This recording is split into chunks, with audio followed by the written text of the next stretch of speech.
theme music for the podcast.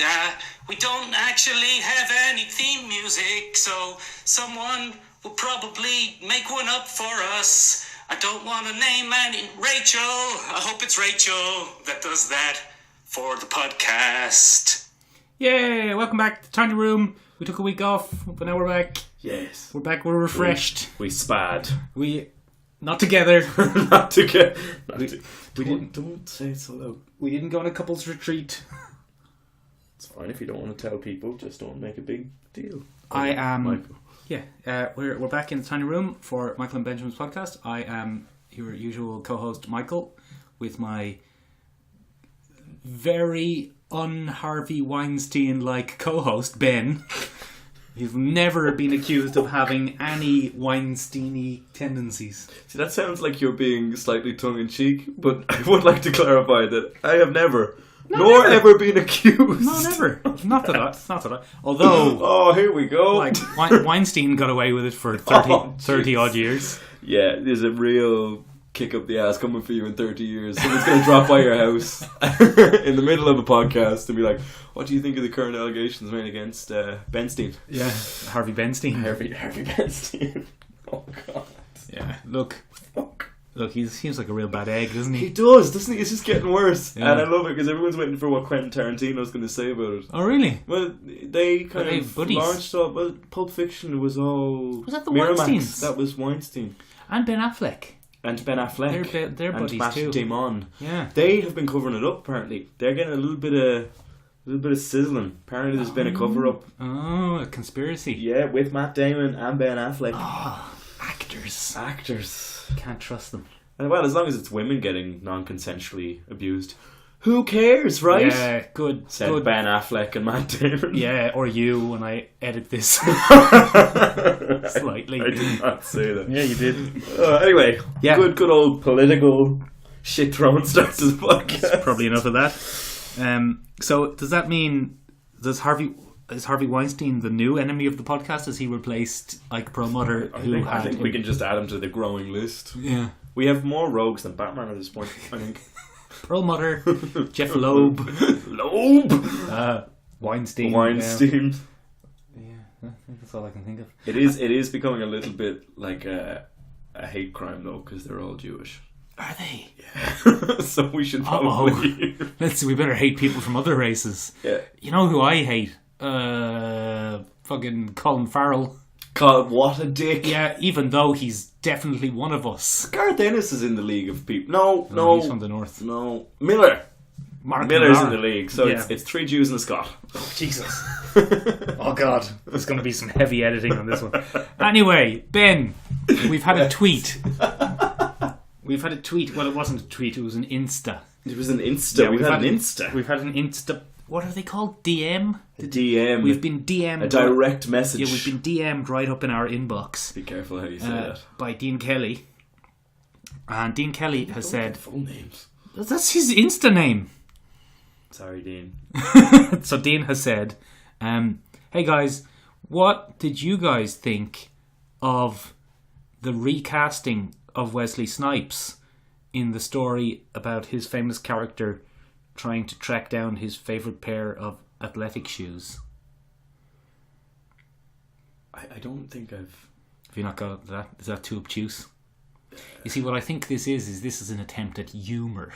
Because he... okay, I got it! You get the joke? Blade Runner! There you go! Then he has sent us a second message saying... I'm so slow. He has sent us a second message saying, obviously I haven't seen Blade Runner. Because it's not about Blades Runners. It's not about Blades Runners at all. That's a joke only for Irish people.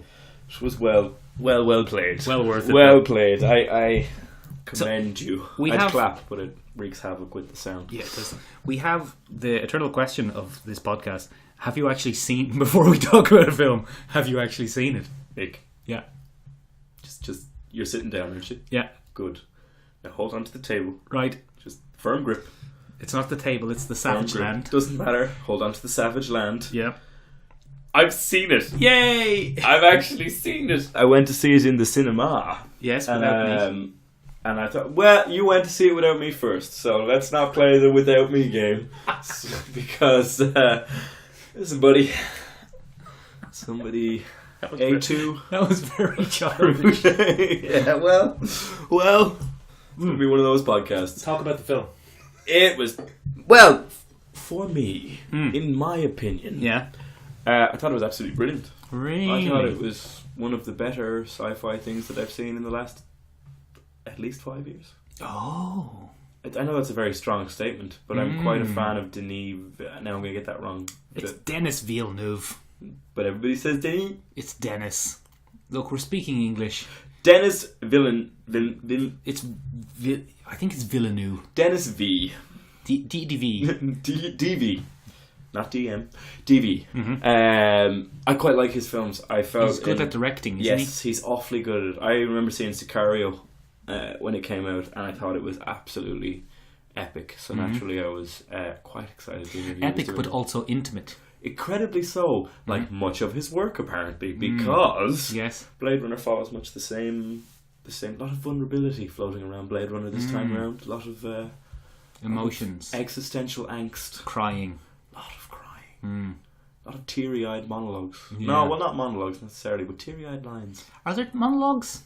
There were no monologues as good as the original monologues. As the original monologue. I think they were very wary to steer clear of having Roy Batty too. They didn't. They, like, no character is similar to the original Replicant. I mean, Love, technically. A little bit. Yeah, Love is a little bit replicant-y. Yeah. Original Replicant. We're going to have to distinguish this. So we have Blade Runner and we have 2049. If we say 2049, we're talking about 2017's Blade Runner. Is that how we're going to do it? Well, we could say Deckard or K. We could do that. Or we just say the old one or the new one. Nexus 7 or Nexus 8, fine. It got really creepy, didn't it? When, like, it gives a whole new element to those Google phones that they keep bringing out. Yeah. Makes it much creepier. Ben, before we talk about it, yes, answer me this: why did it fail? I know, isn't it so devastating that it failed? First of all, 2.5 hour runtime. 2 hours 45 minutes. 2 hours and 45 minutes runtime. I think audiences are little bitches who don't have the attention span for it anymore. You sip your water there, quiet in the corner. But to dig myself a grave, boy. Yeah. I think generally speaking, modern audiences don't really go to blockbusters for 2 hours and 45 minutes. It's very long. Yes. My significant other, who I don't know if we usually name on this podcast, so we won't. We never name. She fell asleep a mere 3 times. That's one per hour. Yeah. That's fine. That's perfectly acceptable. It's a thing though, isn't it? I don't think I've ever seen the original Blade Runner through without having a nap. Oh, I have. At least once. I'm quite a fan of. Well, so am I. No, I know, but yeah, it is. It's a slog. It's a nappy film. It didn't feel like a slog of the second one. No, the second one. Ben. Oh, sorry. I think the second one's better. Yeah, I think the second one is better. I think it's actually a much better film in almost every sense. Yeah, I would completely agree with you on that. I was really surprised coming out of that film, and I was like, "Yep, that is absolutely better." Do you want to hear some numbers? We do the numbers bit? Yeah, go on, do your numbers bit. And okay. I'll give other reasons then after. So here's the thing, right? It made, in the America... They say domestic box office, but I find that insulting. Because we don't belong to that. No, we're not domestic, are we? So in the American box office, it made $60 million, which is not good. Compared to its 150? Well, here's the thing, right? It's made so far $100 million overseas, okay, or as we say, in all the other countries. So it's made 160 million. The rest of the world. Yeah, it's made 160 million overall. Profit? No, money. Oh. Ticket sales. Oh. It costs at least 185 million. Oh. So that's probably too much. So we're not getting a Blade Runner 3? Probably in 30 years. Well, there's enough cult following to warrant it. Well, look, it's probably, in its theatrical run, it's probably going to make its production budget back. Yeah. So it's not a hit, but it's not a complete disaster. It's not a profit maker either, though. Well, with DVDs and Blu-rays merchandising and special editions, and it's there going. could be 6 It's going 6 what? versions. 6 virgins. Virgins. 6 virgins per purchase. It's gonna make its money back. It's gonna make a bit of a profit, and it's being well received. It's good for everyone's career involved. Yeah. Despite not making money. So it will get cult status again then. Well, I think it came with cult status. Remember though, the original was a bomb. Yeah, that's true. This is something people forget. It wasn't that big originally. No. Yeah. I think it might have been a bit high concept as well. The movie. It's high sci-fi. It's hard sci-fi. Is that what we call it? That's what it's called. Hard. Well, it is hard sci-fi. It's semi-hard. Sci-fi? Hard sci-fi? Yeah. Hard sci-fi. Semi-hard sci-fi. Like me, since half-mast sci-fi. Yeah. Best I've got since I got into my 30s. Yeah. Oh, you thought I meant... Yeah, no, you've ruined that joke. Yeah, ruined that joke. Talk about good things and bad things now. Wow. Well, the first thing that kind of impressed me about the whole thing was how they expanded the universe so well. Because the original one is... Oh, spoilers? Not on the original, but definite spoilers for 2049, because I don't really feel like... Yeah, you can't talk about over all of this kind of stuff. Like, there wouldn't be... We're not going to give away the major spoiler, I think, which is... Yeah, anyway. We'll get to that in a second. But... Spoilers. The original Look, don't listen to this if you don't want spoilers. There. Yeah. If you want to hear Mick and I talk about Blade Runner 2049 and Blade Runner the original... Yeah, then listen. Spoilers for that too, just in case you're 30 years too late to the party. Yeah. 35. 35. I'm 35 next week. Like Mick. Yeah. Mick is as old as the original Blade Runner. I am. He's a replicant. We came out in the same year. I couldn't be a replicant because I would be... My shelf life would have expired unless I was unless you're a newer model. Or a possible Deckard. What were you saying? So, what I was saying was, this is going to be very hard sci-fi. I was quite impressed with how they expanded the universe. Yes. Because the original is quite, as you said, intimate. The original is a lot of conversations in closed rooms. Yes, we get to see the world of Blade Runner. Cityscapes and things like that. Cityscapes were too long. Yeah, kind of, but that's what inspired that whole Ghost in the Shell city. You know, in terms of aesthetic, it's inspired a lot of cyberpunk. Anything with a city and rain and flying cars. Yeah, it's pretty much taken from Blade Runner. We don't explore that so much in the original Blade Runner. It's a lot of interior shots, a lot of going through big lobbies and things like that. And I think in this one, even in terms of scale, they've really expanded it big time. Like, even from the opening shot where they come in over the farm, or Kay comes in the LAPD vehicle, and you can see the scope of these giant spiral mass production farm things. It shows Los Angeles, because I think it is Los Angeles, isn't it? It's the Los Angeles of the future. So I think it shows a much bigger version of that city now. But even in terms of how they flesh out certain thoughts, like Joy as a character is a fascinating concept. Oh, let's talk about Joy. Joy is fascinating to me as a concept. Very attractive.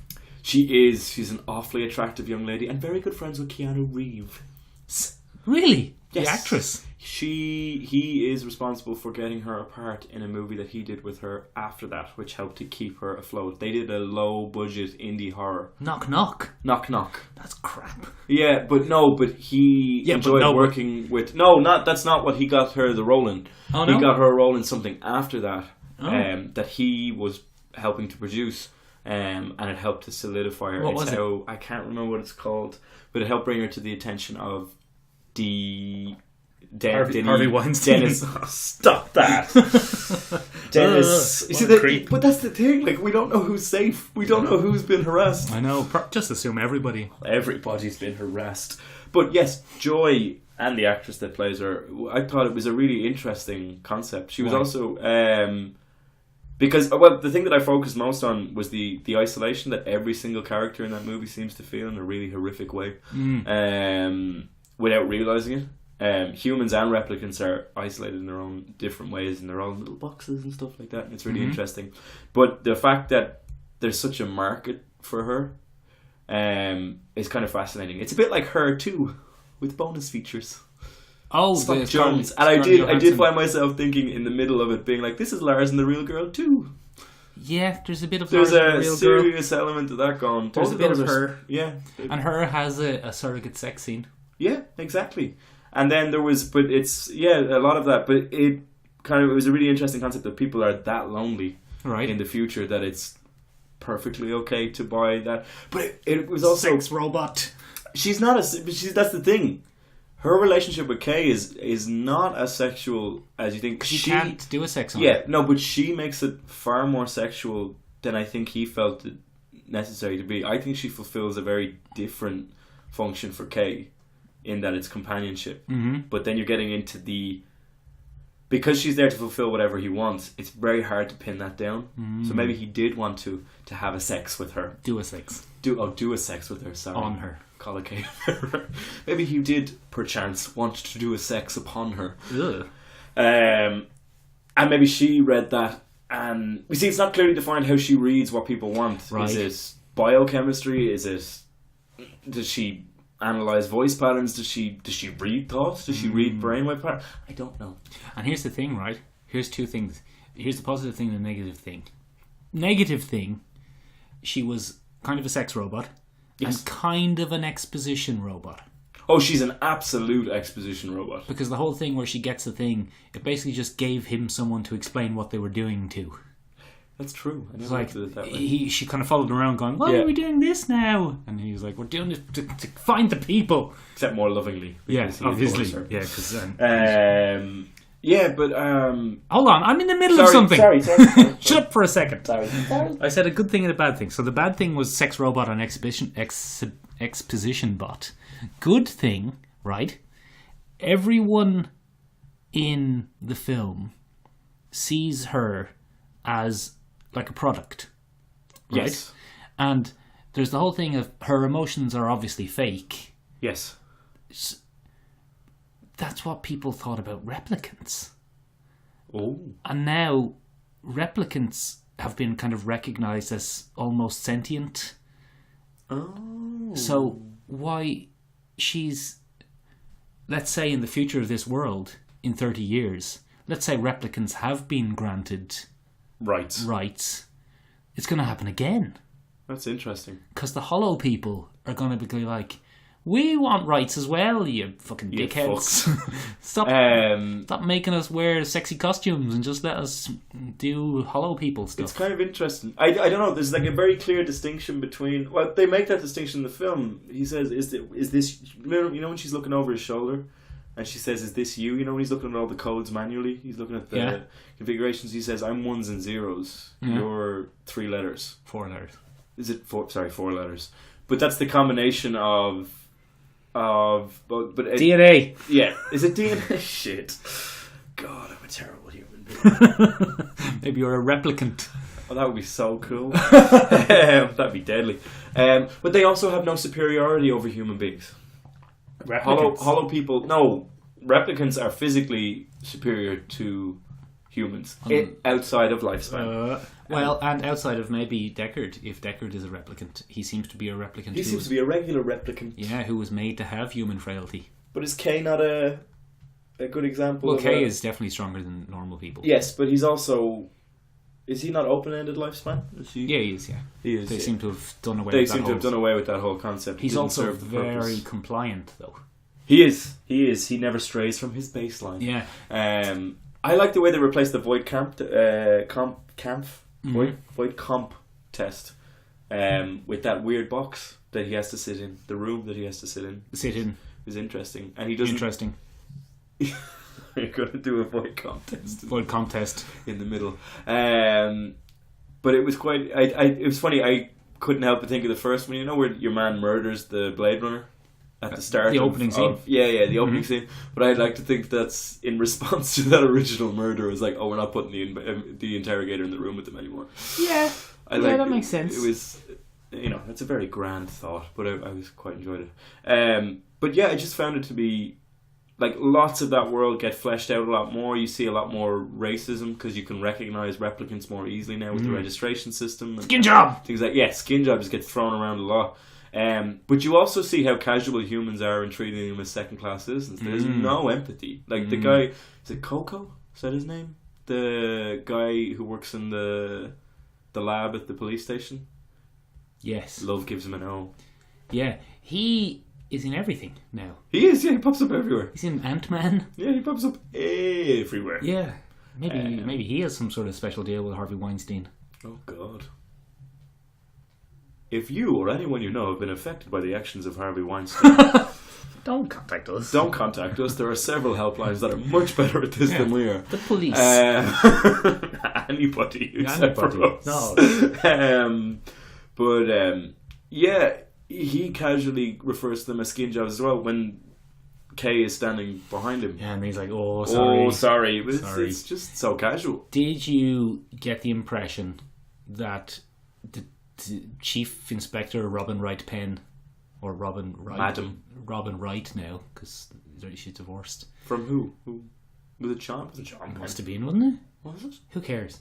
Do you get the impression that she did the sex on Kay? I think she gave the impression. Oh no, did before. Yeah, because she does the memory test to see if he goes through. That is that's a weird implication that I hadn't thought of. But now that you mention it, it's entirely possible. Because she's all like, "I'm gonna have a few more drinks and then I'm gonna fuck you," and then you're like, "No, I probably shouldn't." Yeah, no, but I think that was the original. But she might have done it before and scrubbed him. Like you don't. Oh shit! Yeah, that's not great because now he's a sex bot. That's very Weinstein-y, isn't it?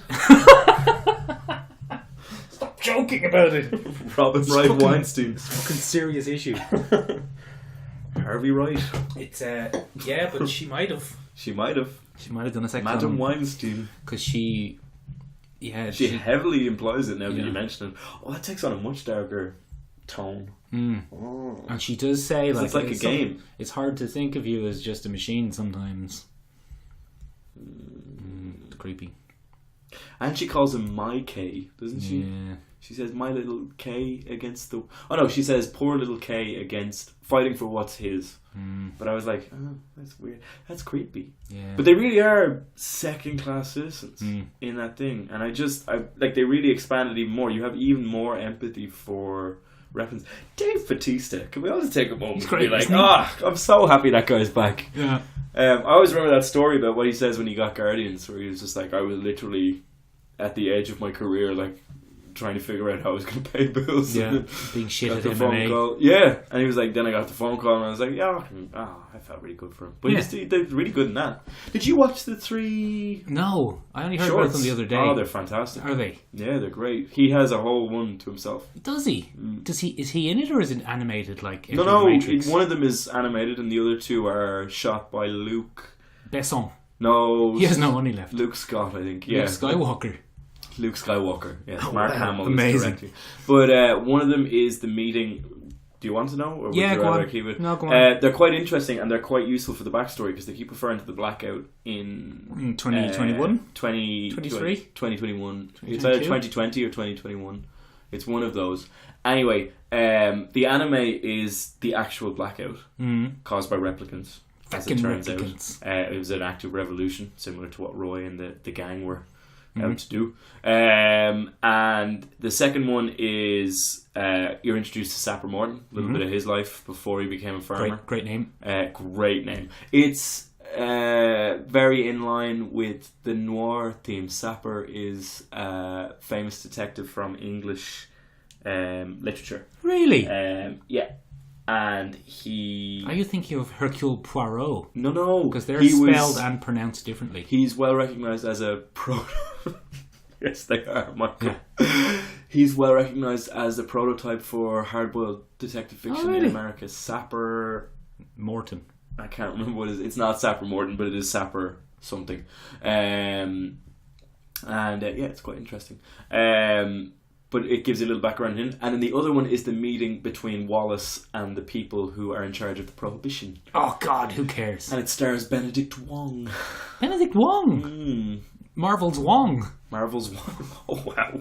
That was lazy. Look up the directory there of actors. Oh, grand. Wong. We got a Wong. But Leto, though. I didn't want to have anything to do with Leto, but I will. I didn't think it was awful, but it was very Leto-y. Did you get the... Did they replace some of his performance with CG? Oh, at points, I think. Definitely. Do you think they did? Or was he doing... like Uncanny Valley acting? I think when he's attached to the... little seeing eye robots... Yeah. That they cause him to move slower. Yeah. But I'm not sure if he was acting it or if they touched him up. I think they replaced him with CG. I think that was a CG Leto. Because I heard, first of all, every time Jared Leto does a movie, he has to come out and go, oh, well, I went really intense on this one. Yeah, he's a dope. Like for Suicide Squad, he sent dead rats and used condoms to his castmates. Allegedly. But you're just there going, like... But whether alleged or not, you have to put up with the fucking stories after he stars in something. Yeah, so this time, apparently, he genuinely acted blind. He genuinely had his eyes removed. Fucking hell. He's a spanner. Anyway, he wasn't that bad. He didn't ruin anything for me. He's barely in it. Yeah, but that's why I could bear it. He's probably in it a touch more than Dave Bautista. Yeah, I'd say tiny bit more. He has a little bit of a better... Well, no, I don't know. He has a good scene. Dave Bautista has a good scene. Yeah.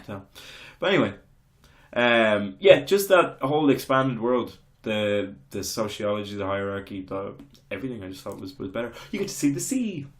Yeah. There's an ocean of some kind. Big smelly ocean. Big smelly ocean of some kind. Too high. That scene, man. That hole in the car, the scene. Mm-hmm. With Harrison Ford drown acting. Yeah, but do you think Harrison Ford was fucking... I didn't think Harrison Ford still had it in him, but he acted the shit out of that scene with where he's captured. That's not spoiling anything. No, we're spoilers anyway. When he meets Rachel. Yeah, he acted the shit out of that scene. Was he acting or was he just Harrison Fording? Well, it worked. Yeah. I fell for it. Well, that's just because Deckard is Harrison Ford. That's true. Were you surprised... Spoilers here. Were you surprised that Deckard survived?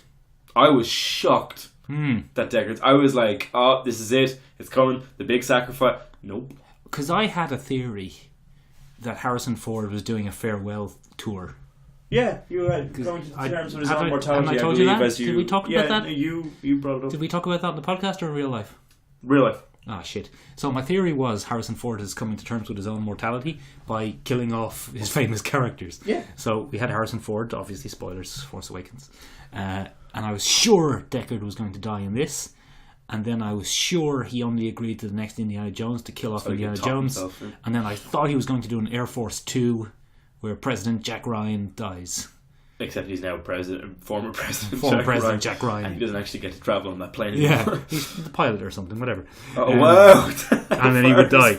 Yeah, so I thought that would be it. I thought it was a Harrison Ford farewell tour, but apparently not, because he goes and survives. He goes and survives.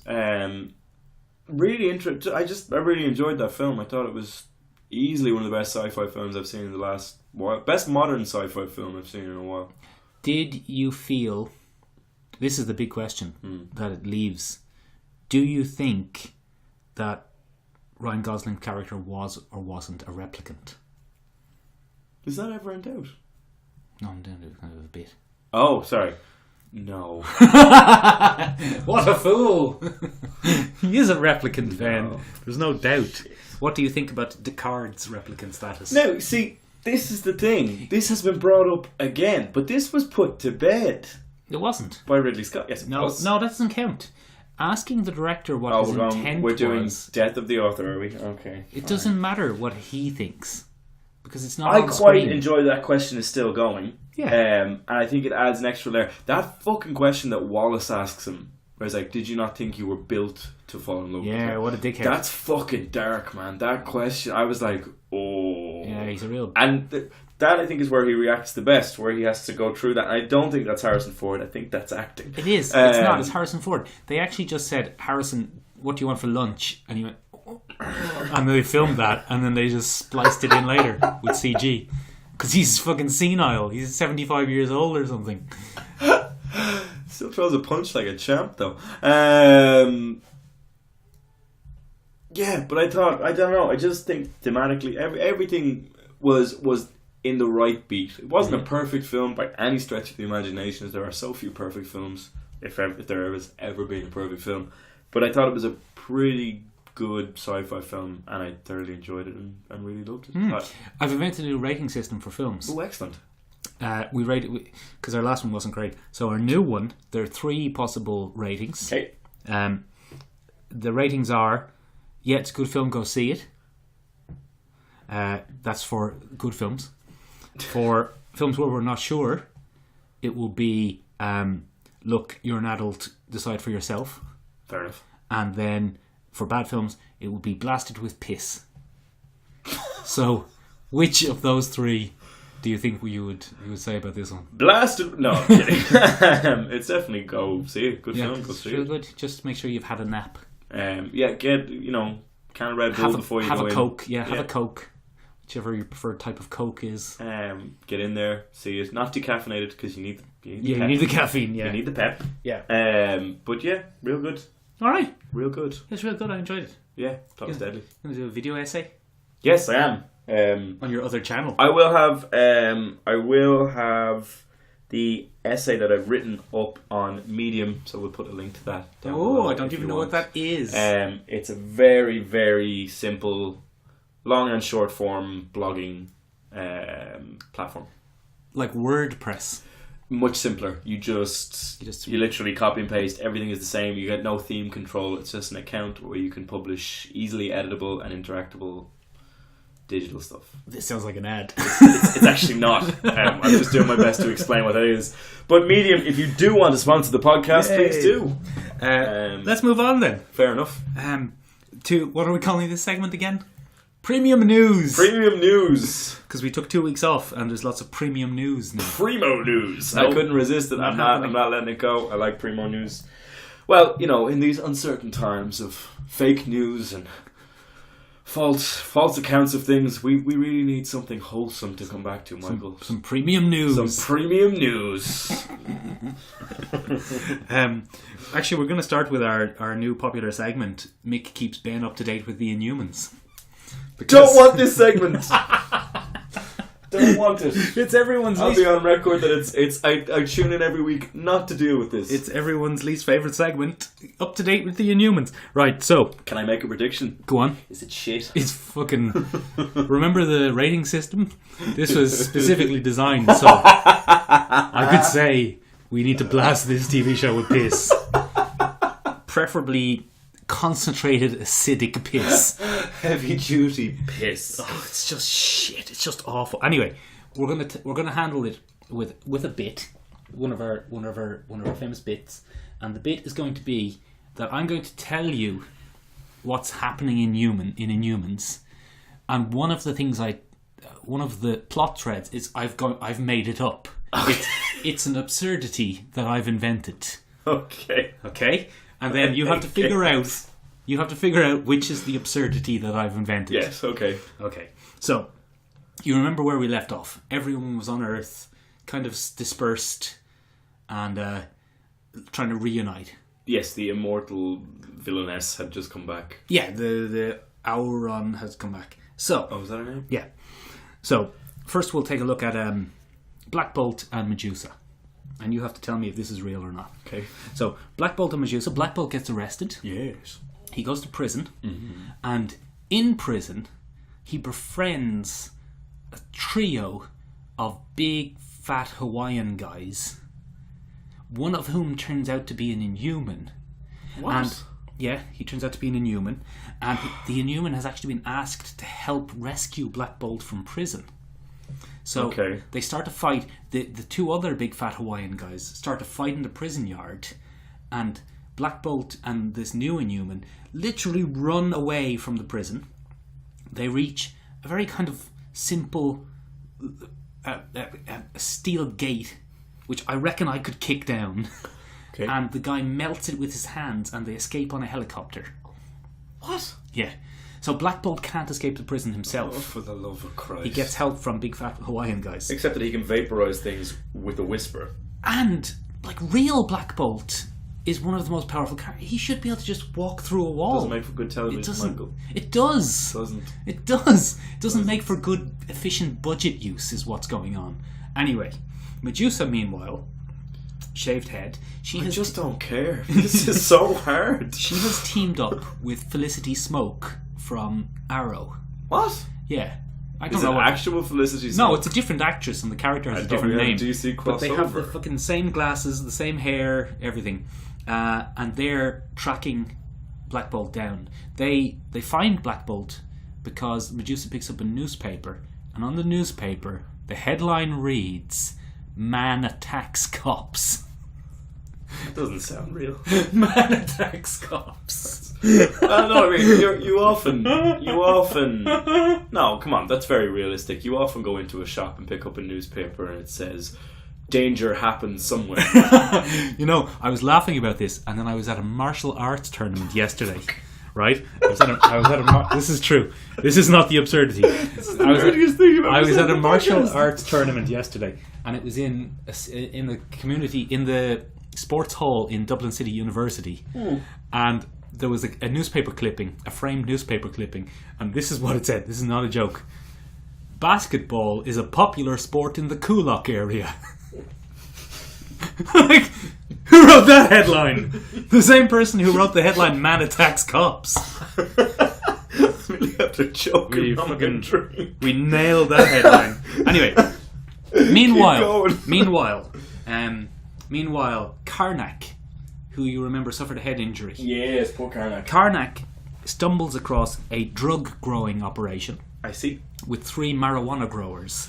Were they Hawaiian and fat? No. Did they surf? No, because they're bad eggs. Oh, so they're not Hawaiian. The good eggs are Hawaiians, the bad eggs are mainlanders. Oh. So, he stumbled across this There's some drug... commentary. Yeah.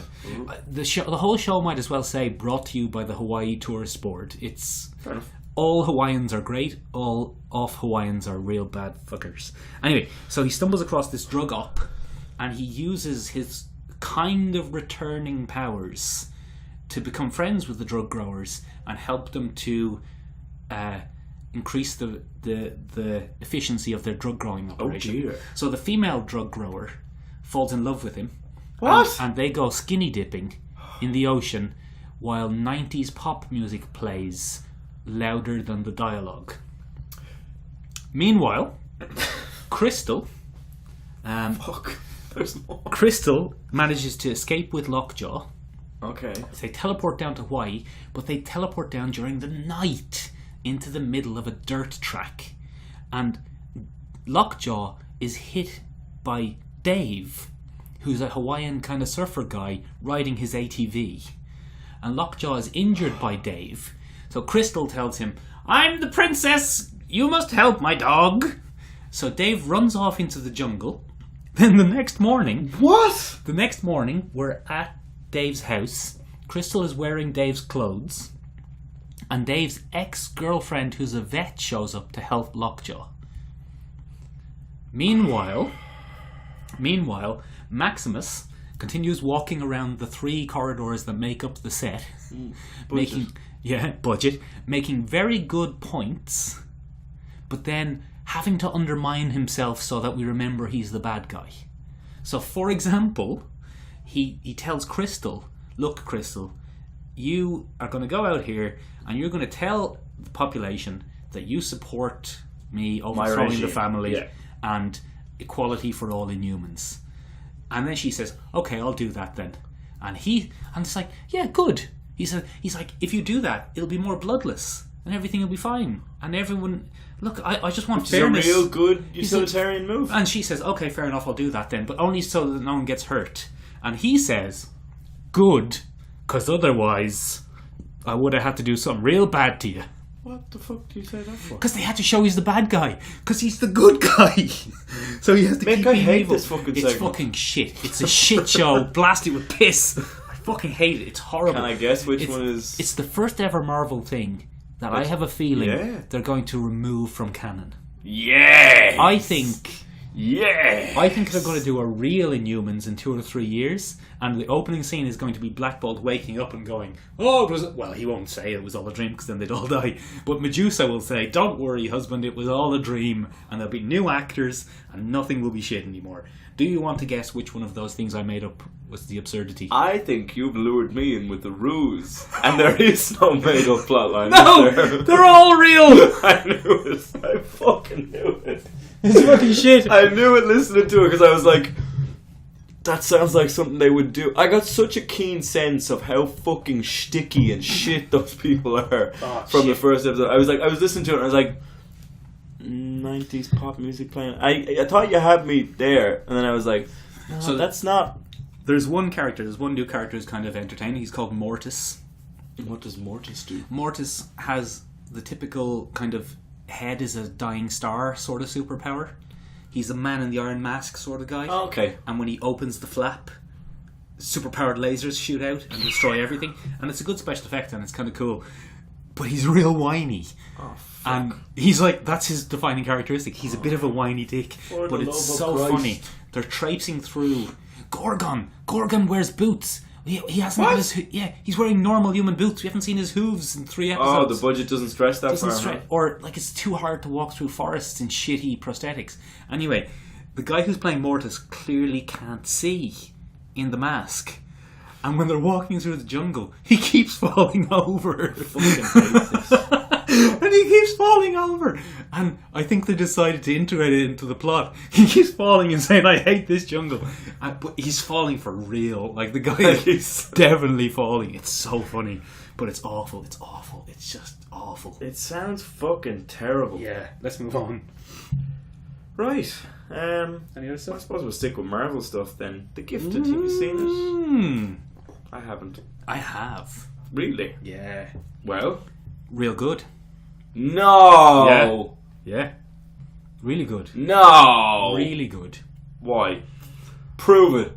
Actors. They've hired actors. He's quite... The dad is quite a good actor. It's Stephen Motley? No. No, it's not even Stephen, is it? I think it is. Stephen Moyer? Moyer, that's it. Yeah. Good man. Sucky! Him. They've hired him. Amy Acker is the mother. Can we do another 2 minutes of... Sucky! Sucky's mine, Eric. Sucky, you will do my bidding. Stop it. Because I love you. I want to know for sure. So yeah, Amy Acker is in it. He fought for the Confederacy in that. Yeah, he did. Look, don't think. Yeah, they made him out to be something good. Yeah, True Blood's real bad. Let's not think about True Blood. Blood's real bad. Jamie Chung is in it. You might know her from Sucker Punch or from she's Blink. It's really confusing because they've put characters in it who have been in films, but it's another version of them. The X-Men movies are so confusing. Like, she's Blink. We've had Blink, but this is a relatively low-powered Blink. The timeline is very messy on Fox, especially on Fox's Marvel movies. Yeah, just doesn't forget it. They're just not related. So they have decent actors. Very good actors. Okay, that one. A pretty by-the-numbers plot. Kids turn out to be mutants. Father leads the mutant hunting agency. Are they the One Directive? Is that what they're called? One? No, the Sentinel Group program. But do they have a name and like an acronym that they work off of? No. Okay. It's kind of like X-Force. It's basically X-Factor. It's basically X-Factor. It's X-Factor the TV show because you have Polaris. Oh, no way! Polaris is in it. Green hair. She actually has black hair, and then it turns out she's been putting shoe dye in it because she has a shower. Yeah, and actually she has a shower. She goes into the shower with black hair and perfect makeup, like notably perfect makeup. Comes out of the shower, all of the black has washed out of her hair, and her makeup is still perfect. Why does she not dye her hair? She has the mutant power of fucking perfect shower-proof makeup. Yeah, shower-proof. Many a woman would kill for that ability. Because she's worth it. So they have Polaris. Okay. They have Polaris's boyfriend, who can shoot kind of yellow energy blasts from his hands. Is he related to? Look, it's Havoc. Is it okay? But it's not Havoc. Oh, for fuck's sake! Havoc. I think because Havoc was a relatively major character in the First Class movies. Yeah, until they fucking I'm sorry. He blew himself up. Fucking dipshit. Yeah, but I don't know if that was completely pointless as well. It was stupid. Such a pointless one of the worst deaths. I don't know if it's that he's not Havoc because Havoc is too mired in X-Men mythology. Timeline bollocks. Well, yeah, I mean, then you have to introduce Scott Summers into the universe, and if we've jumped forward in the timeline, it's very messy. Or, I'm not sure, he's not the same race, so it might have been a diversity thing. They wanted someone... I'm completely okay with that. Yeah, that's fine as well. I've never had an issue with diversity horrors. Yeah, totally fine. But I have a feeling they're going to kill him off. Oh, for fuck's sake! And that's why he's not happy. Pointless Havoc angst. You know what I mean? That's why he's not happy. He's Thunderbird is in it. No way! Yeah. I like Thunderbird. Hasn't been killed off with his superpower of Native American stereotype. Has he mentioned how bad white people are? No, not yet. He will. But it's cool. I don't know if it's cool or not. Some people might not like it. But one of the things is, someone mentions that I protested in South Africa in 1984 against apartheid, and they weren't only treating the mutants badly. Mm-hmm. They were treating lots of people badly. Oh, that's cool.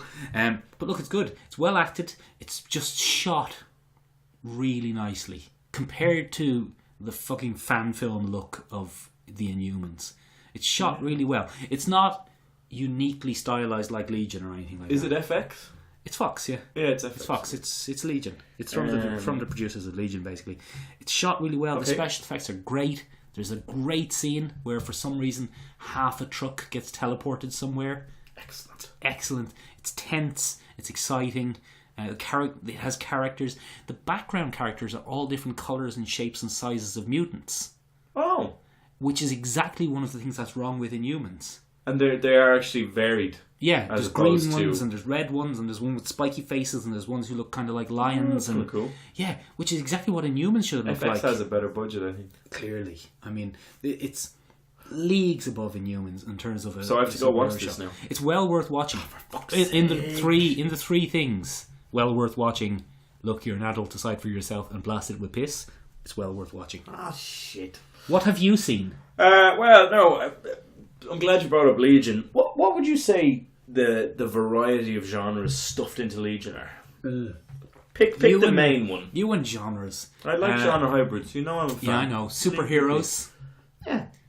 David Lynch. Yeah. It's his own genre. He is. Any other ones? No, that's it. Did you find it scary? I don't find really anything scary. You know what I mean. Do you mean? Well, I mean, were there horror elements? There were horror elements. The Shadow King. Yeah, the Shadow King is quite disturbing. The little paper boy is quite. Yeah, he's kind of scary. Quite off-putting. That big gross pale thing that kept creeping out on Harvey something. Got him! Strike one for the freedom. You look back at the comics, Chris Claremont was oddly clairvoyant in that regard. Chris Claremont is a fucking weirdo. Oh, is he? Yeah, there's some weird shit. We should do an episode on Chris Claremont. Chris Claremont's fetishes. Alright. He's got some... Game ball. Is it little Russian girls with big blue eyes? Amongst other things. Okay. He's got some issues, though. He's got some weird sex issues. Oh, excellent. Alright. He's into bondage. Oh, for fuck's He's into sake. S&M. He's into tentacles. Not that there's anything wrong. Okay, there's something wrong with tentacles. Not that there's anything wrong with BDSM. We here at the Michael and Benjamin's Contest are perfectly okay as long as it's all consenting. Ben is currently wearing a chastity belt. Several. No, because I say all this, Michael, because I think Legion treads the line between horror and superhero quite well. You're doing a segue. And I saw a trailer this week that doesn't do that so well. Oh, you didn't like it? I'm confused as to how it will work. Oh. I'm not against it, because it is very in the spirit of the New Mutants. Yeah. It's the New Mutants that we talked about a couple of weeks ago on the podcast. A couple of months ago, I think, at this point. When it was announced that Maisie Williams would be starring as Wolfsbane. Mm-hmm. Is it Wolfsbane? Yeah. I think it is. And the first trailer for that dropped this week, except it's nothing like Legion, and it's nothing like New Mutants, or Gifted, sorry. Nothing like that at all. It's a haunted house. It's a haunted house. With mutants. It's a haunted asylum by the looks of it. Yeah. It's very interesting. I quite like the look of it, to be honest with you. I don't know. Horror is in, Benjamin. Horror is in. Horror I'm not is sure in. That's a good thing, though. We have It. You just don't like horror. I love horror. We have It. It was good, though. Yeah, I know. We have Get Out. We have Get Out was a break. Like that was something that nobody saw coming. We have do not act like that's normal. It Follows was not that good. It was good. Shut up. We had that other big horror of the year that was popular. Harvey Weinstein. Got him again. Oh, it's like a shooting gallery. There was another one. Anyway, yeah, Horrors In. I think that trailer looks good. I'm gonna have to edit out some of Ben laughing at his own joke, as usual. I was just laughing at the setup. Yeah, no, it was great. You got him. What were you saying before that? Yeah, I don't know how I'm going to feel about it. I think Danny Moonstar is going to be an essential character in this. Is she in it? I think she probably is in some form. I don't know if she's not the Doctor. No, the Doctor is Cecilia Reyes.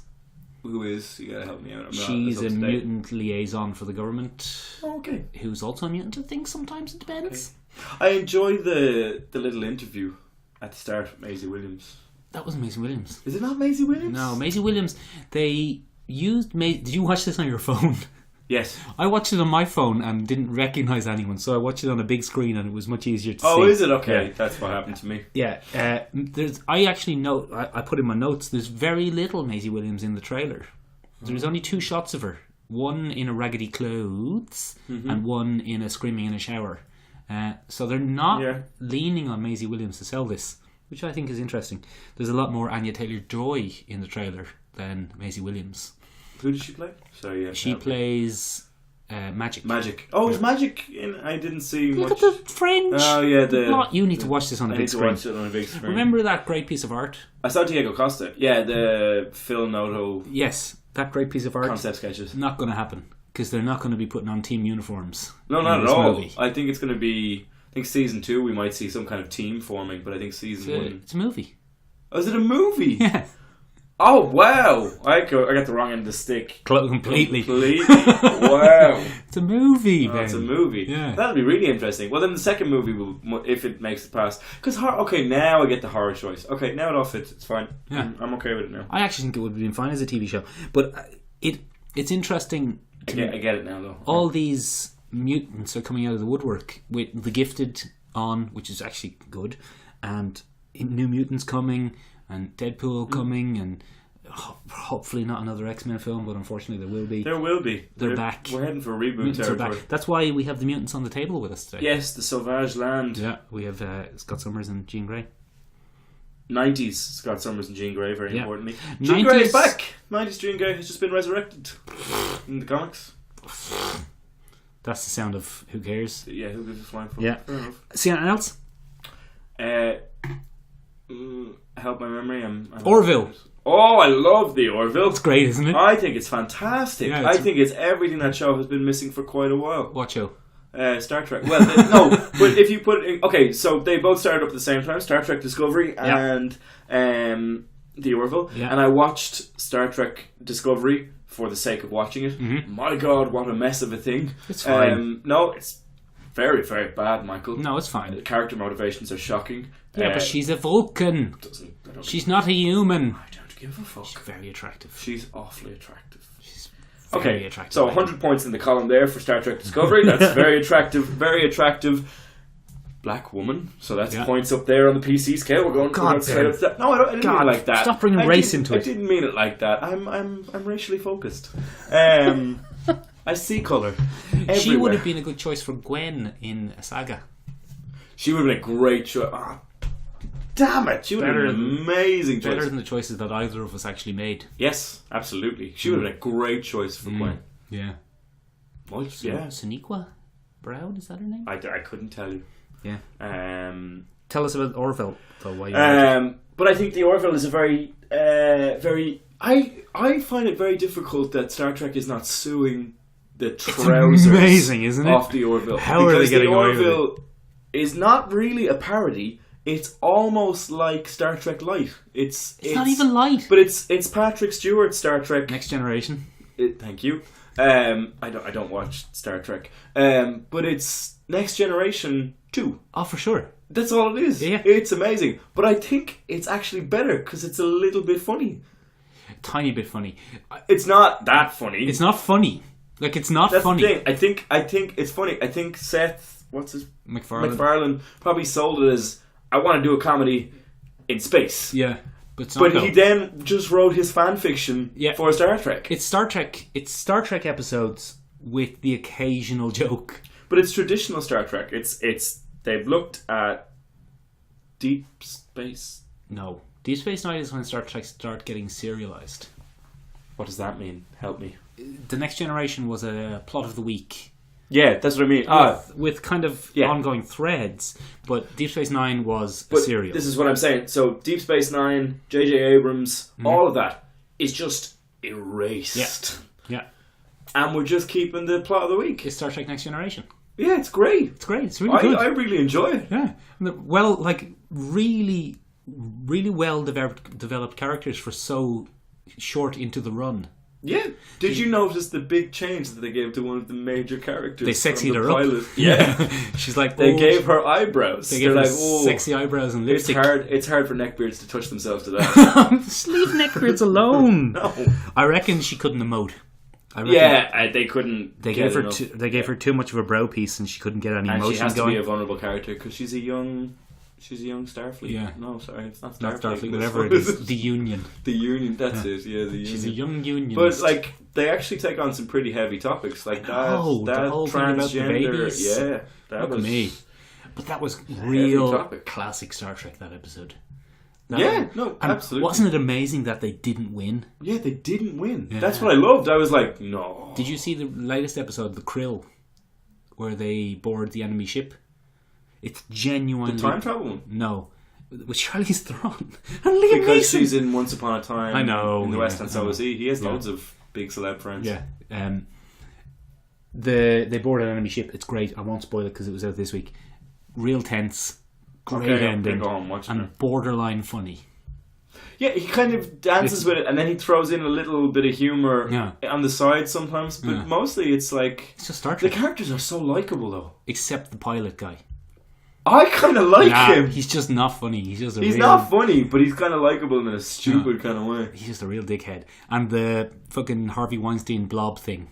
That can fuck off. Norm Macdonald. Yeah, he can get out of here. Yeah, well, that's just... Well, I promised them a Family Guy. I got him a Family Guy. But yeah, I really like it. It's great. It might be my... Well, The Gifted is really good as well, though.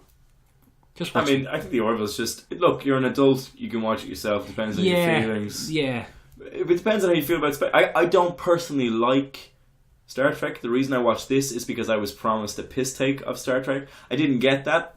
But I'm still pleasantly surprised by what I got. It's good, isn't it, though? It's really good. I don't mind Patrick Stewart Star Trek. It's called The Next Generation. It's not called Patrick Stewart Star Trek. Alright, you settle down over there. Little mister, this is my treasure. It has a name. Patrick Stewart Star Trek. Say your bit. It's Patrick Stewart Star Trek. I actually quite like that one. I don't like all the stupid, serious melodrama of Deep Space Nine and... reboot after reboot, and I think the J.J. Abrams movies are a bit meh at the best of times. The first one's good. Is it? Yeah. Okay. Second one's alright. No, second one's not great. The Orville was great though. Yeah, it's really good. Quite like it. Yeah. That's it then. Yes, that'll be us. Wrap it up there. Right, so. Bye! Oh, tell us what shows you like or don't like or that we missed. Or if you think I'm a replicant. Yeah, or a racist, or Harvey Weinstein. Well, we know, but I am both a racist and Harvey Weinstein, so really the replicant question. Imagine if Harvey Weinstein had a secret podcast with a couple of 100 listeners. Just on the side, where he lets out his racist rants. Oh, God. That'd be great. I think that's called Breitbart News, isn't it? Oh!